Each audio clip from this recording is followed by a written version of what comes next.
Not because she was beautiful, not because she was important, but because she didn't belong, and everyone knew it.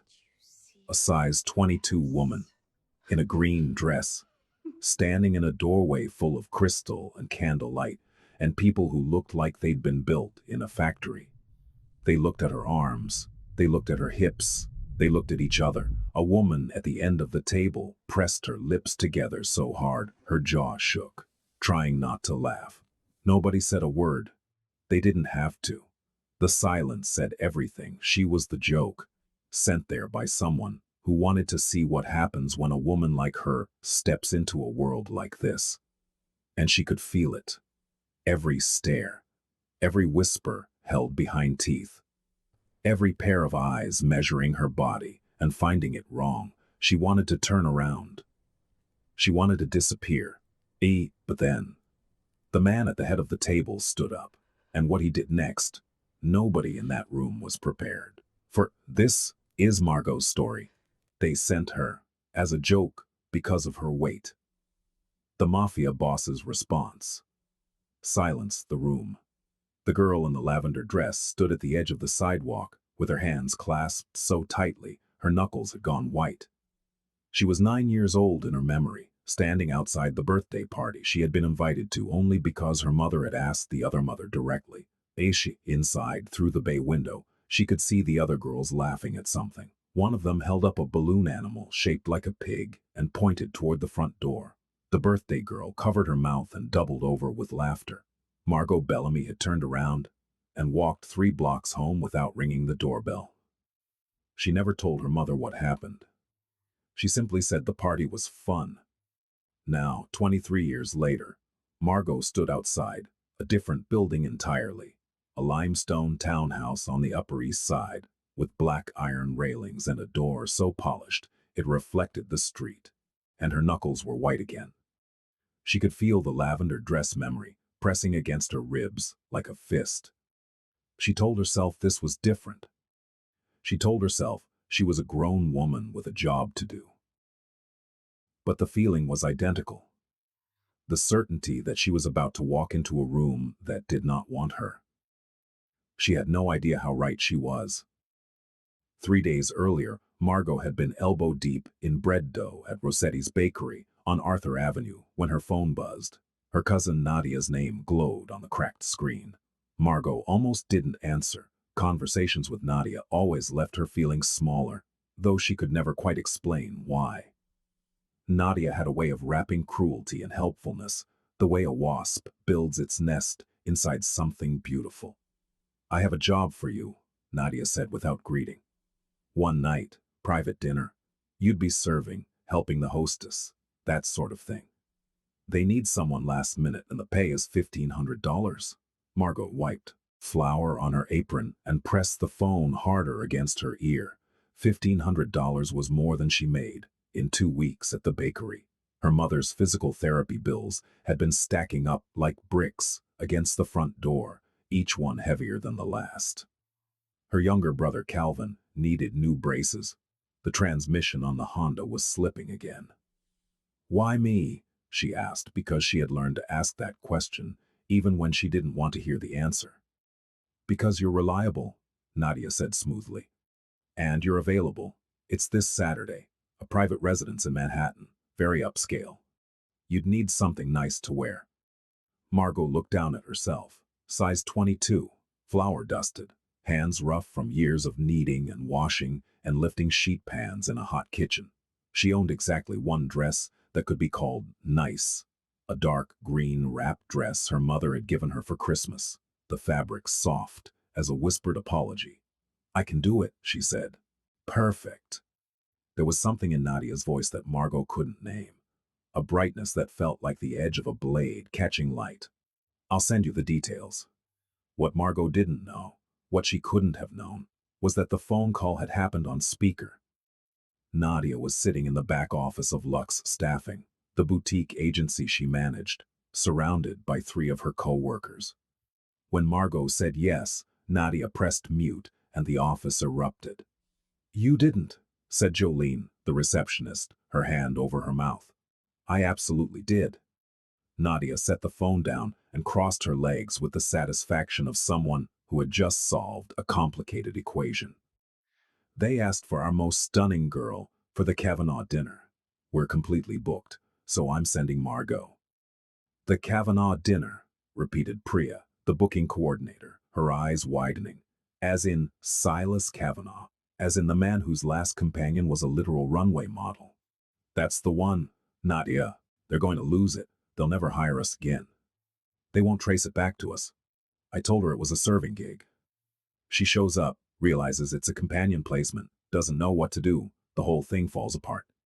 Meanwhile, I call the Kavanaugh people Monday, apologize profusely for the mix-up, and offer them a replacement at no charge. Oh, they'll love us more for fixing it. And Margot? Jolene asked. Nadia shrugged one elegant shoulder. She gets paid. She gets a free dinner. She'll be fine. It's not like anything was going to happen anyway. You've seen her. The laughter that followed was thin and sharp, the kind that draws blood without leaving a visible mark. Margot spent Saturday afternoon getting ready in her mother's bathroom because the mirror was bigger. Iris Bellamy sat in her wheelchair in the hallway, watching her daughter through the open door with the quiet intensity of a woman who had spent her whole life studying the weather of her children's faces. You look beautiful, baby, Iris said. Margot smoothed the green dress over her hips and tried to see what her mother saw.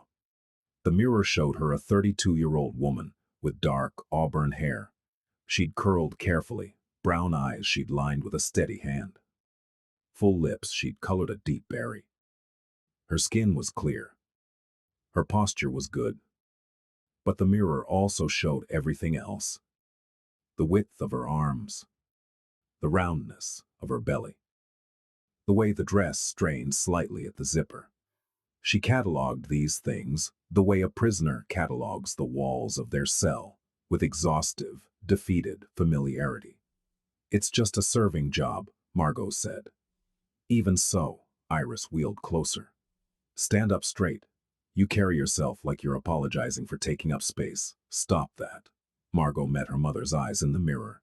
Iris Bellamy had been beautiful once, before the accident, before the wheelchair, before 2 decades of fighting insurance companies and swallowing pride. She was still beautiful, Margot thought, in the way that broken things can be more beautiful than whole ones because they've survived their own destruction. I'll be home by midnight, Margot said. You come home whenever you come home, and you hold your head up. The car service Nadia arranged dropped Margot off at 7:15. The townhouse was taller than she expected, narrow and imperious, the kind of building that looked down at the street, the way certain people look down at everyone. A man in a dark suit opened the door before she could knock.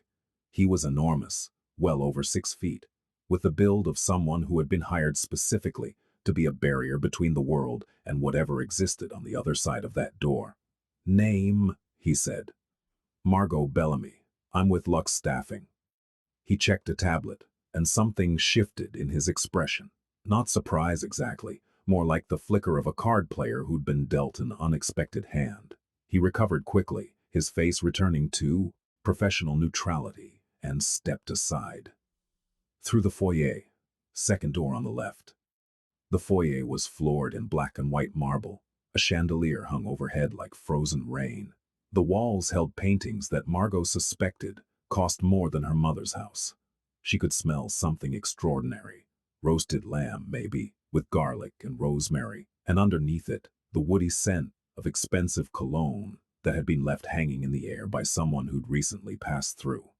She found the second door on the left and opened it. The dining room was long and candlelit. A table set for 12 stretched down its center, gleaming with crystal and silver. 8 people were already seated, 4 men in suits that fit like second skins, and 4 women so polished they seemed to have been manufactured rather than born. Every surface in the room reflected light. The wine glasses, the silverware, the women's etchings, the men's watches, and when Margot walked in, every reflective surface seemed to turn toward her at once, capturing her from a dozen angles and holding her there. The silence was instantaneous, not the natural quiet of people pausing their conversations, but the specific, weighted silence that descends when something has gone wrong. in a way that's also entertaining. A woman at the near end of the table, platinum hair, collarbone sharp enough to cut glass, looked Margot up and down with the slow deliberation of someone reading a menu they've already decided to send back. The man beside her leaned in and whispered something. The woman pressed her lips together and looked away, the corners of her mouth trembling with the effort of not laughing. Margot felt the room's assessment travel across her body, like hands she hadn't consented to. The width of her hips, the softness of her arms, the way her dress, which had looked beautiful in her mother's bathroom, now seemed like a costume, the wrong costume, in a room full of women who wore their clothes the way buildings wear glass, as architecture rather than covering. Her throat went tight. She looked for the kitchen entrance, for any sign that this was a catering job, for someone holding a tray or wearing an apron. There was none. A man at the far end of the table stood up. He was tall and lean, early 40s, with black hair graying at the temples in a way that looked deliberate, like a choice rather than a concession. His suit was charcoal and cut with the precision of something that had been built on his body rather than for it. His face was angular, composed, with dark eyes that moved with the unhurried attention of someone accustomed to seeing everything and reacting to very little. Silas Kavanaugh crossed the room. Every person at that table watched him the way animals watch the apex predator of their ecosystem, with a mixture of deference and fear, so internalized it had become reflex. He moved through their attention without acknowledging it, the way a river moves through rock without apology. He stopped in front of Margot. She was prepared for anything. Dismissal, confusion, anger. She had spent her entire life preparing for the various forms that rejection takes. She had a catalog. "You must be my dinner companion," he said. His voice was lower than she expected, quieter. There was no question in it. I think there's been a mistake," Margot said. "I was told this was a serving position." Something flickered behind his eyes, not surprise, recognition, as if he had seen the shape of what had happened the moment she walked in and had already assembled the full picture before she spoke. "There's no mistake," he said. "You're here, that's sufficient." He extended his hand. Not to shake, to guide. Palm up, fingers relaxed, the gesture of a man who opens doors, rather than pushes through them. The room had gone so quiet that Margot could hear a candle flame hissing somewhere to her left. She could feel the stares on her, skin like heat. The platinum-haired woman was no longer suppressing her amusement. She was openly studying this exchange with the fascination of someone watching a nature documentary in which the predator behaves against its own species programming. Margot looked at Silas Kavanaugh's hand. Clean nails, a faded scar across the knuckles, no rings. She looked up at his face. His expression held nothing she could name as pity. Pity she would have recognized instantly. She was fluent in that language. This was something else, something that felt, impossibly, like interest. She placed her hand in his. He led her to the empty chair beside his own at the head of the table. He pulled it out for her. She sat down. The fabric of the chair was velvet, cool against her bare arms. A water glass appeared in front of her, then a wine glass. Silas sat beside her, adjusted his napkin, and turned to the man on his left. "Fletcher, you were telling me about the port situation in Newark." And, just like that, conversation resumed. But it was different now. The air in the room had been rearranged. Every person at that table had watched Silas Kavanaugh, a man who had made his empire on the principle that nothing entered his world without his explicit selection, except this woman, as if she had been his choice all along. And because Silas's choices were not questioned, only observed and obeyed, the room absorbed this information and adjusted accordingly. But they didn't understand it, and Margot could feel their confusion like static. Dinner was served in courses, lamb, as she had guessed, with roasted figs and a red wine reduction, a bitter green salad with shaved pecorino, bread that was almost as good as what she baked at Rossetti's. Almost. Margot ate carefully, the way she always ate in public. Slowly, in small portions, aware of every bite as a potential performance for others to evaluate. She had learned early that a fat woman eating is a spectacle people feel entitled to watch. She had learned to make herself as small as possible at the table, which was a particular cruelty because the table was one of the few places she felt genuinely alive. She loved food. She understood food. She spoke its language the way some people speak music, intuitively, from the body outward. "You're not eating," Silas observed without looking at her. He was cutting his lamb with the focus of a surgeon. "I am." "You're performing eating. There's a difference." She set her fork down. "That's a strange thing to notice." "I notice most things. It's a professional requirement." He took a sip of wine. "You don't like the lamb." "The lamb is excellent. The reduction is slightly over-reduced. It's leaning bitter instead of sweet. But the meat itself is perfect. The rosemary was added whole rather than chopped, which means whoever cooked this understands that rosemary releases different compounds at different temperatures." She stopped. She had not meant to say all of that. It had come out the way truth does when it's been held too long, in a rush, undressed, embarrassing. But Silas Kavanaugh had turned his full attention to her for the first time, and his expression was not amusement or condescension. It was the look of a man who had just found something he wasn't expecting to find. "You cook," he said. "I bake. I work at a bakery in the Bronx." "Then you understand bread." "Yes." "The bread tonight?" Margot hesitated. "It's good.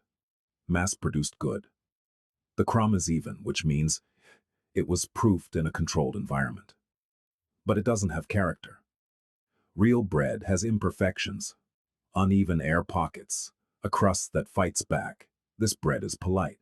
I don't trust polite bread." The corner of Silas's mouth moved, not a smile. Something preceding a smile, like the first crack of dawn before sunrise. "I don't trust polite anything." Across the table, the platinum-haired woman, whose name was Corinne and whose husband was Silas's attorney, was watching this exchange the way one watches a locked door begin to open on its own. She leaned toward her husband. He shook his head once, sharply. She leaned back. The rest of dinner passed in fragments Margot would later try to assemble into a coherent sequence. Silas asked her about the bakery. She told him about Rossetti's, about the owner, old Giuseppe, who still hand-shaped every ciabatta loaf at 4 in the morning, about the regulars who came in not for the bread, but for the feeling of being remembered, because Giuseppe greeted every person by name and asked after their families with the sincerity of a man who believed that bread and memory were made from the same ingredients. She told him about her mother's accident, a truck running a red light 7 years ago, everything different after, without self-pity, because self-pity was a luxury she had never been able to afford.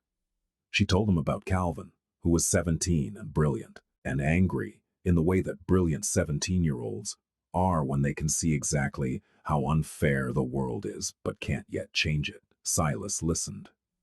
Not the way powerful men usually listen, with one ear while the other calculates what they want to say next, but with the full weight of his attention. He asked questions that were precise and unexpected. Not "what do you do" questions, but "why do you do it" questions. He wanted to know why she chose baking over cooking, why sourdough was harder to master than brioche, why bread of all things. "Because bread is honest," Margot said. "You can't fake bread. If the dough isn't right, if the timing is off, if you didn't give it enough attention, the bread tells on you. Every loaf is a record of how much care went into it. You can't buy your way out of bad bread." He was quiet for a moment. "Most people in my life have tried to buy their way out of something." "What about you?" The question surprised them both. She saw it register on his face, a barely perceptible shift, the kind that, on a less controlled man, would have been a flinch. No one asked Silas Kavanaugh direct questions. No one treated him as someone who might need to answer rather than command. "I've tried to buy my way out of several things," he said. "I've succeeded at most of them. The ones I failed at taught me more." "Like what?" He looked at her then, with an expression she would think about for days afterward. It was the look of a man standing at the edge of something, a confession, a cliff, a door he usually kept locked, and deciding whether to step forward. Loneliness, he said. You can't buy your way out of loneliness. Believe me, I've tried. The dessert course came and went. Coffee was served. The other guests began to leave in pairs, each one passing Silas to pay their respects. A handshake, a murmured word, the kind of deference that sits halfway between affection and fear. Several of them looked at Margot as they passed. Some with naked curiosity, some with something harder. Corinne paused behind Margot's chair and placed one manicured hand on the back of it, as if she wanted to touch Margot herself, but couldn't bring herself to bridge the distance. Interesting evening, Corinne said to no one in particular, and left. When the room was empty except for the two of them and the dying candles, Silas leaned back in his chair and studied Margot with the attention he had been rationing all evening. You know you weren't sent here to serve dinner, he said. I figured that out about 10 seconds after I walked in. And you stayed. I didn't know how to leave. You knew exactly how to leave. You chose not to. Those are different things. Margot felt the truth of this settle over her like a blanket. Uncomfortable because it was warm, and she had grown accustomed to the cold. She had stayed because something in his handshake, in his voice, in the way he said, "That's sufficient," as if her presence were a gift rather than a problem, had made her feel that leaving would mean losing something she hadn't known she was looking for. Someone sent you here as a joke, Silas said, and his voice had changed. The warmth was gone. What replaced it was the voice she imagined he used in rooms where decisions were made that didn't appear in any legal record. Flat, precise, carrying the particular authority of a man whose displeasure has material consequences. Someone at that staffing agency decided it would be entertaining to put you in a room full of people who would judge you. If they thought I would humiliate you. They were counting on it. Margot's chest tightened. She had known on some level from the moment she walked in. But hearing it said aloud, confirmed, dissected, laid bare, was different from suspecting it. Suspicion is a wound you can ignore. Confirmation is surgery without anesthesia. Nadia, she whispered. Your cousin. She manages the agency. Silas was quiet for a long moment. The candlelight moved across his face, turning his features into something almost sculptural. The sharp jaw, the dark hollows beneath his cheekbones, the scar on his hand that she now noticed extended further than she'd first seen, disappearing beneath his cuff. I grew up in Bensonhurst, he said. My mother cleaned offices. My father drove a truck until his back gave out, and then he drove nothing. We lived above a dry cleaner.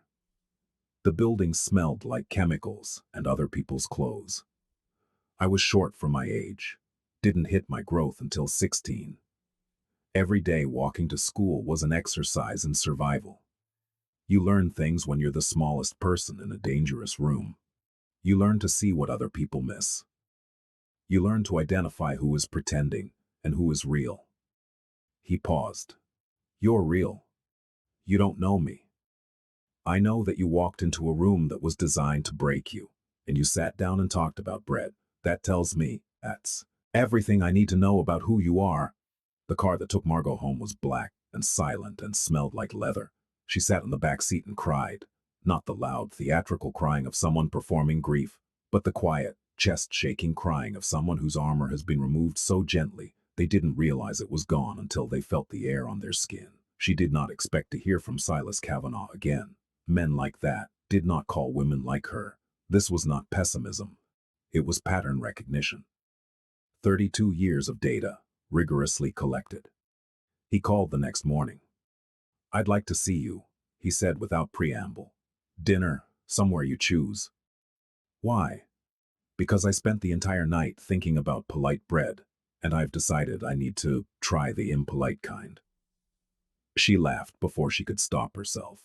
It was the first time in longer than she could remember that someone had made her laugh without her having to earn it first. She chose a small Dominican restaurant in Washington Heights that her mother loved. Low ceilings, loud music, tables so close together that your conversation became everyone's conversation. It was a test, though she wouldn't have called it that.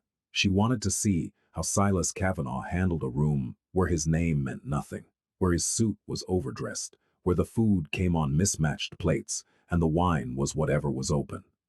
He handled it the way water handles a new container, by filling it completely and without resistance. He took off his jacket and rolled his sleeves.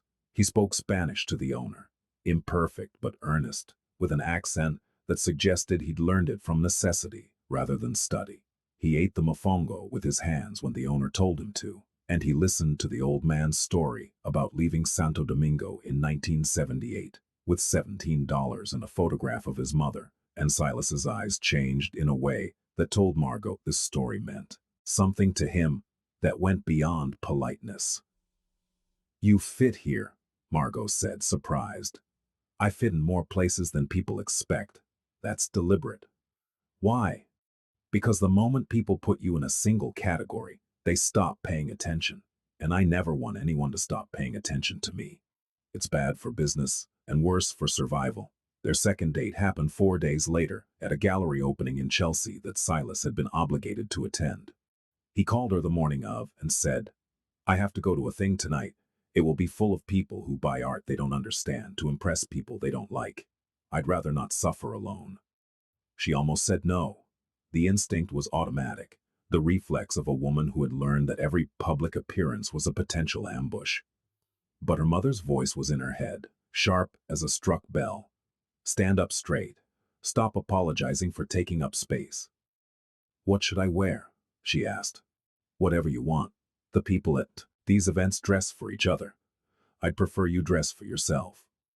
She wore a black blouse with wide sleeves and dark slacks, and the one pair of heels she owned that didn't make her feet ache. When Silas saw her outside the gallery, he looked at her for a long moment, not the up-and-down assessment she was bracing for, but something slower, more focused, as if he were reading a page he didn't want to rush through. "You look good," he said. Simple, direct, no qualifiers. Inside the gallery, the art was enormous and abstract and priced in the mid-six figures. Margot moved through the rooms with the careful attention of someone who didn't know much about art, but knew a great deal about craft, about the hours that went into making something, the intention behind each choice. She stopped in front of a canvas that was mostly white, with a single, jagged line of red running diagonally across it. "What do you think?" Silas asked, standing beside her. "I think someone put a lot of effort into making this look effortless. And I think that line isn't random. It's too precise. Whoever made this knew exactly what they were doing and wanted us to think they didn't." A woman nearby, the gallery owner, it turned out, overheard and turned sharply. "That's actually exactly what the artist has said about this piece. Are you a collector?" "I'm a baker," Margot said. The woman blinked, recalibrated, and then smiled with genuine warmth. "Well, you have a better eye than half the collectors in this room." Later in the car, Silas said, "You see things clearly. Most people see what they've been told to see. You see what's actually there. That's what you said about yourself. Maybe that's why this works." Over the following weeks, he made space for her in his life, with the careful precision of a man rearranging a room to accommodate something valuable. He didn't ask her to change. He didn't suggest she dress differently or lose weight or inhabit herself in any way other than the way she already did. When they walked together, he matched her pace. When they sat together, he chose seats that didn't make her feel observed. She noticed these things, the small architectures of consideration that most people would have missed, and each one was a stone laid in a foundation she was terrified to trust. He took her to his mother's apartment in Bensonhurst on a Tuesday evening, 3 weeks after the dinner. Teresa Kavanaugh was 71, small and fierce, with Silas's dark eyes and a voice that could strip paint. She lived in the same apartment above the dry cleaner, though the building now belonged to Silas, and the dry cleaner had been replaced by a bookshop. "So you're the bread girl," Teresa said, standing in the doorway with her arms crossed. Margot looked at Silas, who was standing behind her with an expression she had never seen on him before. Something young and almost vulnerable, as if this small, fierce woman could undo him in ways that boardrooms and backrooms never could. "I'm Margot," she said. "He talks about you like you invented flour. Come in. I made coffee. It's terrible. The machine is broken and he keeps buying me new ones I can't figure out." The apartment smelled like coffee and lavender and decades. Every surface held photographs. Silas as a child, thin and serious. A man Margot recognized as his father from the same jawline. Teresa young and startlingly beautiful, standing outside a church in a white dress. Teresa sat Margot at the kitchen table and put a cup of genuinely terrible coffee in front of her and proceeded to interrogate her with the thoroughness of a federal prosecutor. "You work in a bakery?" "Yes." "You take care of your mother?" "Yes." "She's in a wheelchair?" "Yes." "And your brother?" "Calvin. He's 17. "And you went to that dinner thinking it was a job?" Margot looked at her hands. "Yes." "And they sent you there to be laughed at?" "Yes." Teresa reached across the table and took Margot's hand. Her grip was astonishing. The grip of a woman who had wrung out mops and scrubbed floors and held a family together through decades of difficulty with nothing but her own two hands. "My son has had many women sit at this table," Teresa said.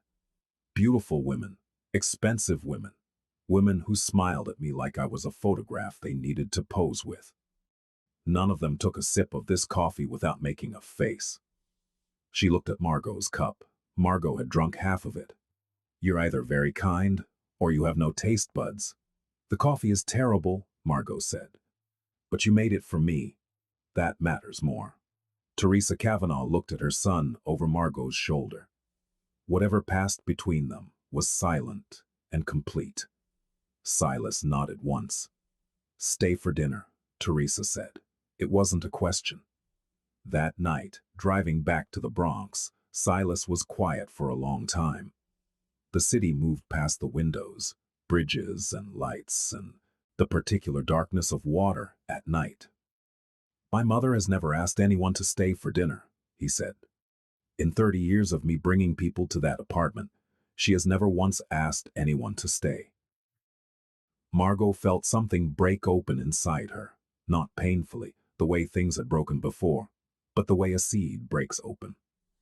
From the inside, because something inside it has grown too large to be contained. "I liked her," Margot said. "She terrifies most people.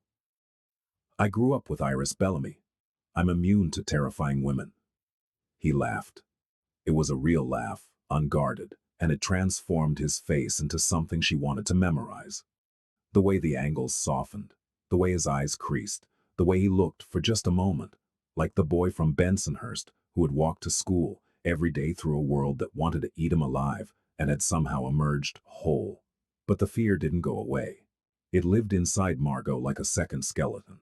The framework of every rejection, every sideways glance, every bathroom mirror, every dress that didn't fit, every table she sat down at, wondering if the chair would hold. Every man who had looked through her, as if she were made of glass. The fear said, "This isn't real." The fear said, "He'll wake up." The fear said, "You're a novelty, a project, a story he tells himself about being different from the man everyone thinks he is." She was folding laundry in her mother's living room when the fear finally spoke out loud. "He's going to leave," she said, not to Iris, not to anyone, just to the room. Iris looked up from her crossword. "Who?" "Silas. Eventually, when he realizes." "Realizes what?" Margot sat on the edge of the couch with a towel pressed against her chest like a shield. That I'm not what someone like him should be with. That people are looking at us. That his associates are wondering what he's doing. That there are women who match him, who fit." Iris set down her pen. "Come here." Margot didn't move. "Margot Renee Bellamy, come here." She went. She knelt beside the wheelchair, the way she'd done as a girl when she needed her mother's hands in her hair. Iris cupped her daughter's face. You listen to me. You have spent your entire life making yourself smaller, for people who weren't worth your full size. You eat small, you dream small, you take up as little room as possible because someone, somewhere, told you that you didn't deserve the space you occupy. And that is a lie. It is the biggest lie anyone has ever told you, and you have believed it so long it feels like the truth. But it isn't. Mama, I'm not finished. That man didn't look at you and see a woman who needed fixing. He looked at you and saw what I've always seen, someone extraordinary who's been hiding. If he leaves, he leaves. You'll survive it the way you've survived everything, but don't you dare push him away, because you've decided, you know the ending before it's been written. Margot pressed her face against her mother's palm and breathed. The towel fell to the floor. Outside, a car alarm went off and stopped. The refrigerator hummed. These were the sounds of her life, small, domestic, unremarkable, and she held them like anchors. The confrontation with Nadia happened without Margot planning it. They ran into each other at a family christening in Queens. Margot in a navy dress, Nadia in white, the symbolism so obvious it would have been funny if it weren't nauseating. Nadia approached her with the confident stride of someone who has never been held accountable for anything. I heard you've been seeing Kavanaugh, Nadia said, her voice carrying across the patio. That's wild. I never would have guessed. No, Margot said. You wouldn't have, because you sent me there expecting him to send me away. Nadia's smile didn't waver, but her eyes changed. I don't know what you're talking about. You told me it was a serving job. You put me in that room, knowing exactly what it was. You did it because you thought it would be funny. Because you thought a man like that would look at a woman like me, and... She stopped. The words were jagged in her throat, and she refused to bleed in front of Nadia. You know exactly what you did. Margot, you're being dramatic. No, I'm being honest. For the first time in our entire lives, I'm being honest with you. And here's what's true, Nadia. You have spent years making me feel like I should be grateful for any attention at all. Like I should be thankful for crumbs. Like being invited to the party was enough, even when the party was a joke at my expense. She could feel the christening guests watching. She didn't care. I'm done being grateful, and I'm done being the person you feel better standing next to. She walked away. Her hands were shaking, her heart was hammering, but her back was straight, and her head was up, and somewhere behind her she could hear the silence she'd left in her wake. The same silence that had filled the dining room on the Upper East Side, except this time, she was the one who had created it. Silas found out about the confrontation before Margot told him, when he had a way of knowing things, not through surveillance or control, but through the network of loyalty and information that surrounded him, like an atmosphere. When she came to his apartment that evening, he was sitting in the kitchen with his sleeves rolled up, slicing tomatoes with the focus he brought to everything. I heard you made a speech at a christening, he said. It wasn't a speech, it was a reckoning. Those are usually the same thing. He set down the knife. Are you all right? I think so. I think I've been not all right for a very long time, and today might be the first day I'm starting to be all right. He nodded. He didn't offer to fix it, or avenge it, or make calls. He simply wiped his hands, walked to where she stood, and put his arms around her. She stiffened, an involuntary response, the body's memory of all the times it had been touched carelessly or not at all. And then she softened against him. He was warm. He smelled like tomatoes and soap and the particular clean scent of someone who carries power the way other people carry briefcases, as a daily, functional object, rather than an ornament. I need to tell you something, she said into his chest. Tell me. I keep waiting for this to end. Every morning I wake up and check my phone and expect the message where you explain that you've reconsidered, that you've come to your senses, that someone has shown you my picture and reminded you what I look like, as if you've forgotten, as if this has all been some kind of hallucination. He pulled back far enough to look at her face. His hands remained on her waist, firmly, deliberately, in the way of a man who does not touch casually or accidentally. Margot, I have built everything I have on one skill, seeing. What is actually there, not what people want me to see.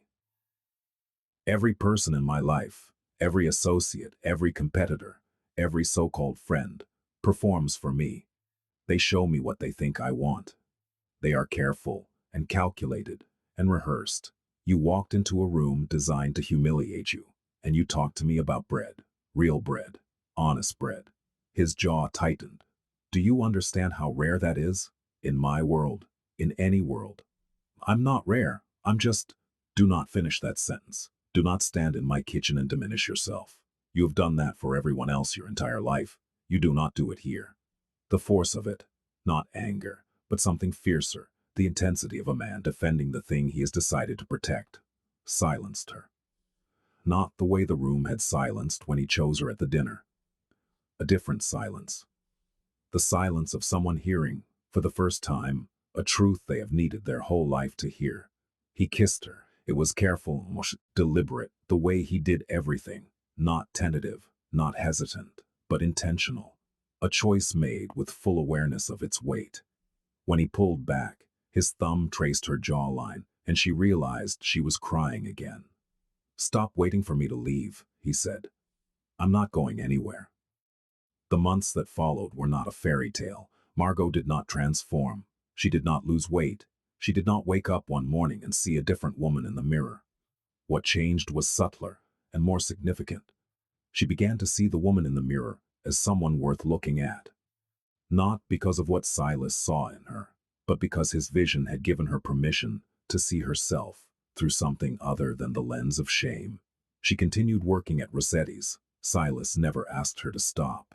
He came to the bakery on Saturday mornings and sat at the counter, and drank espresso, and watched her work with the attention of someone studying something they admire. Giuseppe called him figlio, and gave him day-old bread that Silas claimed was better than anything his private chef had ever made. "It has character," Silas said, holding up a misshapen ciabatta with the reverence most men reserve for expensive objects. "It has air pockets," Margot said. Same thing. There was a particular evening in late September that Margot would later identify as the night something fundamental shifted between them. Silas had invited her to his apartment, the real one, not the townhouse where the dinner had been held, which was a property he used exclusively for business. His actual home was a floor-through loft in Tribeca, spare and clean, with tall windows that looked out over the river. The furniture was minimal. The bookshelves were full. It was the home of a man who valued silence and space and who had earned the right to both. He cooked for her. This surprised her, not the cooking itself, but the competence of it. He made cacio e pepe, the simplest of pasta dishes, which is io suri, also the hardest because it requires timing and confidence and the willingness to trust that 3 ingredients are enough when they're treated with respect. "My mother taught me," he said, twisting the pasta onto plates with practiced hands. "She said a man who can't feed himself is a man who depends on others for survival, and that's a man who can be controlled." Smart woman. Terrifying woman. There's overlap. They ate at his kitchen counter, sitting on stools, their knees almost touching. The pasta was perfect. Margot told him so, and then she told him why. The starch water emulsified correctly. The pepper was freshly cracked and toasted. The cheese melted rather than clumped. He listened to her technical breakdown the way some men listen to music. With evident pleasure, after dinner they moved to the couch. The city glowed through the windows. Silas poured 2 glasses of something amber and strong, and sat with the careful distance of a man who understood that proximity is a negotiation, not an assumption. "Can I ask you something?" Margot said. "You can ask me anything. Whether I answer is a different matter. Why aren't you married? You're 42. You're..." She gestured vaguely at his entire existence. "You could have anyone." He was quiet for a moment, swirling his drink. "I was engaged once. 8 years ago. Her name was Celeste. She was everything a woman in my position is supposed to be. Beautiful, composed, fluent in 3 languages. Extraordinarily talented at performing warmth without actually feeling it. What happened? I came home early one afternoon and found her rehearsing, not with anyone, alone. She was standing in the bathroom, practicing her smile in the mirror. different versions of it. The warm one, the sympathetic one, the one from my mother. She had a system. She'd labeled them in her head. He took a sip. I realized I was living with someone who treated our relationship like a performance. Everything was designed. Everything was curated. There was no version of her that existed when no one was watching, because she was always watching herself. That's heartbreaking. It was clarifying. I ended it that week. Since then, I've had... He paused, choosing his words. Arrangements, companionship, women who understood the terms and were comfortable with them, but nothing that required me to be present in the way a real relationship requires. And now, he looked at her. The city light caught his face, and she could see the boy from Bensonhurst in the man from Tribeca. The same watchfulness, the same hunger for something authentic in a world of performance. Now I'm sitting on a couch with a woman who told me my pasta was good, and then spent 3 minutes explaining the science of starch emulsion, and I've never been more interested in another person in my entire life. But Silas's world was not gentle. The people who orbited him were sharp-edged and suspicious, and several of them made their skepticism about Margot known through the silent, devastating language of exclusion. The unreturned greetings, the conversations that stopped when she approached, the seating arrangements at events that placed her at the furthest possible distance from the center of power. Silas addressed this once, at a private gathering at his attorney's home. Corinne, who had never went to another woman about charity cases, loud enough to be heard across the room. Silas set down his drink with a sound that was barely audible, but somehow silenced every conversation within a 30-foot radius. Corinne, he said, and the single word carried the weight of a closing door. Margot is here because I want her here. If that arrangement is uncomfortable for you, I'd suggest you examine why. And then I'd suggest you keep whatever you find to yourself. He picked up his drink. Conversation resumed. Corinne did not speak to Margot for the... In Silas's world, being addressed directly by him on a matter of conduct was equivalent to a final warning, and everyone in that room understood the taxonomy. Margot's mother met Silas on a Sunday in October, when the leaves in the Bronx were turning the color of fire. He arrived with flowers, not the extravagant bouquets his assistant usually procured for occasions, but a simple bundle of sunflowers he'd bought from a street vendor, because Margot had mentioned once, in passing, that her mother's favorite flower was the sunflower, and that they always made Iris think of the house she'd grown up in upstate. Iris Bellamy looked at the flowers, then at Silas, then at her daughter, and her eyes filled with tears. Not because of the flowers themselves, but because of what they represented. The evidence that someone had listened to her daughter carefully enough to remember a detail that small. "Sit down," Iris said, and her voice was steady despite the tears. "Margot, make coffee. The good coffee, not the instant." Calvin was in the living room, folded into the armchair with his headphones around his neck, watching the doorway with the guarded intensity of a 17-year-old who had been the man of the house since he was 10. He was tall and thin and had Iris's sharp eyes and Margot's stubbornness, and he had not said a word since Silas arrived. Silas noticed. He sat at the kitchen table, accepted his coffee, answered Iris's questions, and then turned toward the living room. "Calvin," he said, "your sister tells me you're interested in engineering." Calvin pulled one headphone off. "Aerospace engineering. Where are you applying?" "MIT, Georgia Tech, maybe Cornell, if we can afford it." The last sentence came out barbed, aimed not at Silas, but at the universe in general, at the particular cruelty of a system that makes brilliant 17-year-olds calculate their dreams in dollars. "If you get into MIT," Silas said, "you go to MIT, the money is a problem I can help solve." Calvin sat up straighter, his jaw tightened. "I don't need charity. I'm not offering charity, I'm offering an investment. There's a difference. Charity asks for gratitude. An investment asks for returns. You go to MIT, You become an aerospace engineer, and someday you build something that matters. That's my return. Calvin stared at him for a long moment. Whatever he saw in Silas's face, steadiness maybe, or the particular credibility of a man who had clawed his way out of Bensonhurst and therefore understood, bone deep, what it meant to want something you couldn't afford. It was enough. He nodded once and put his headphones back on. Oh, later, after Silas had left, Calvin found Margot in the kitchen. "He's not what I expected," Calvin said. "What did you expect?" "Some rich guy trying to buy his way into our family." "And what did you get?" Calvin was quiet for a moment. "Someone who actually listens. That's weird. Rich people don't usually listen." "He's not usual." "Yeah, I noticed." Silas sat at the kitchen table, the same table where Margot had eaten every meal of her childhood, where she had done homework and argued with Calvin and watched her mother fill out medical forms with hands that shook from exhaustion but never from defeat. And he looked around the small kitchen with the same attention he'd given the dining room on the Upper East Side. As if the surroundings didn't determine the quality of what was inside them. "Margot tells me you drove a truck," Iris said. "He did, for 23 years. My husband drove a truck, until a steering column disagreed with his spine." "I'm sorry." "Don't be sorry. Be useful. Can you reach that shelf above the refrigerator?"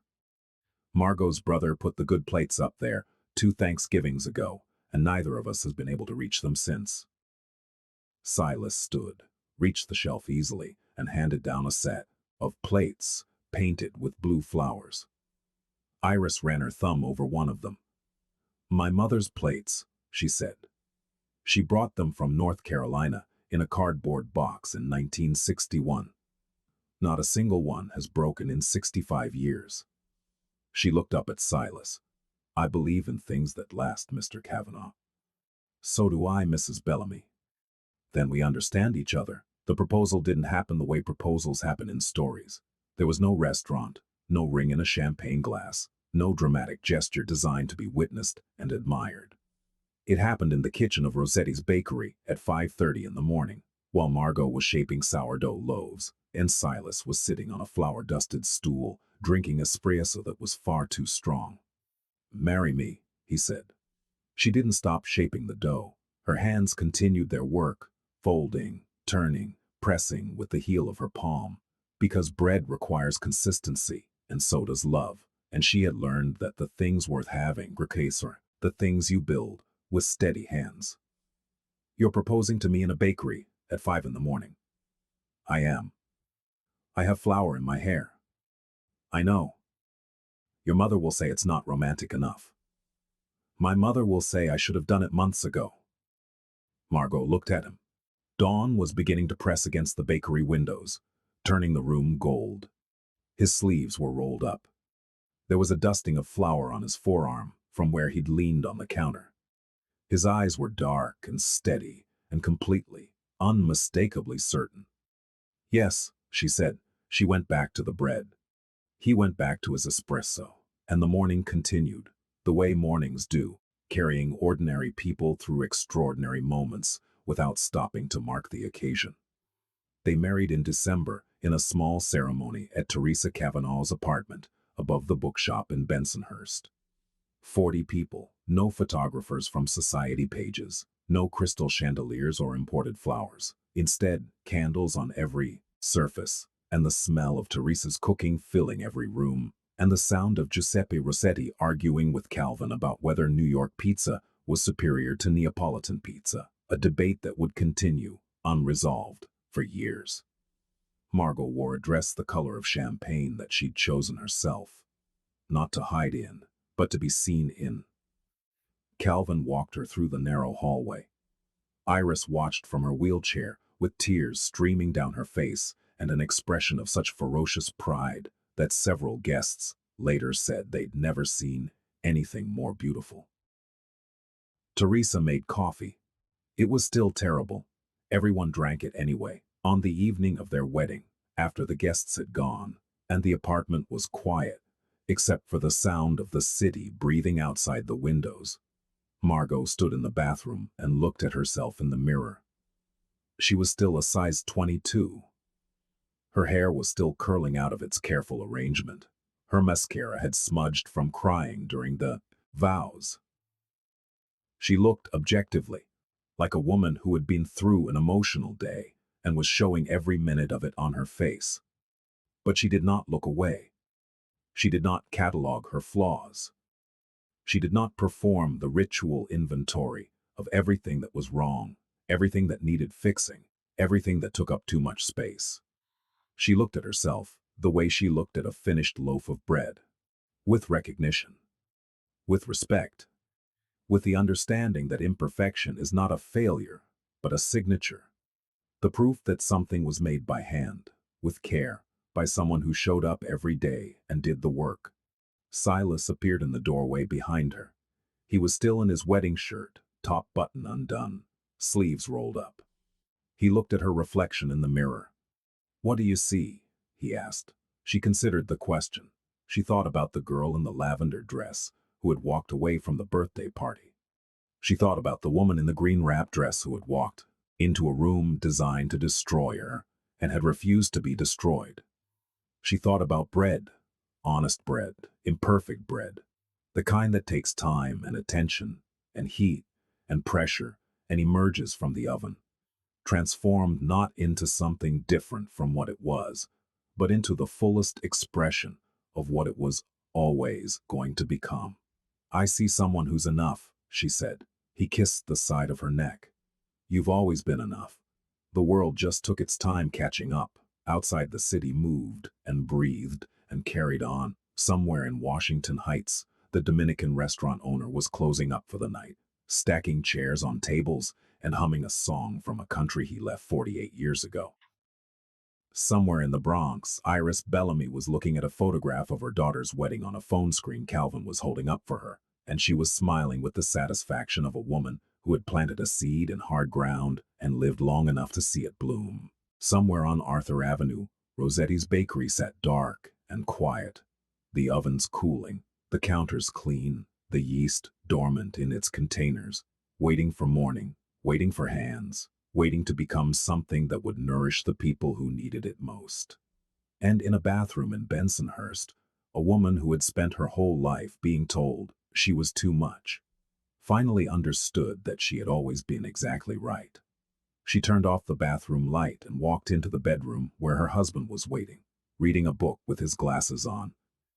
An image so domestic, so ordinary, so profoundly different from the man the world saw that it made her chest ache with gratitude.